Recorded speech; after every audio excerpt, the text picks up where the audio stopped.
చీరలకు బార్డర్స్ వస్తే బ్లౌజ్కి కూడా బార్డర్ వస్తుంది కదా, అలాంటప్పుడు బ్లౌజ్ కుట్టుకునేటప్పుడు ఈ విధంగా ట్రై చేయండి. చాలా అంటే చాలా బాగుంటుంది. బ్లౌజ్కి అయితే ఈ డిజైన్ అయితే ఎంత బాగుంటుందంటే మనం ఆ బార్డర్ కూడా పెట్టుకోవడానికి వెనుక సైడ్ పెట్టుకుంటే చాలా బాగుంటుంది. అయితే ఫస్ట్ అయితే మనము నెక్ గీస్తాం కదా, నెక్ కింద ఇలా కట్ వర్క్ అనేది ఒక 1.5 ఇంచు వెడల్పులో గీయాలి.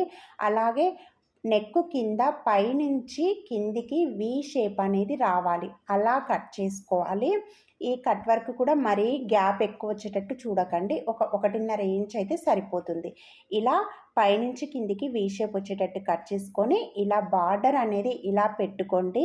పెట్టుకున్న తర్వాత దీనికి బటన్ పెట్టండి, లేదంటే బౌ పెట్టుకోండి. చాలా అంటే చాలా బాగుంటుంది అసలు ఈ డిజైన్. చూడండి ఎంత నీట్గా మంచిగా ఉంది కదా. తప్పకుండా ట్రై చేయండి. నచ్చితే లైక్ చేయండి. ప్లీజ్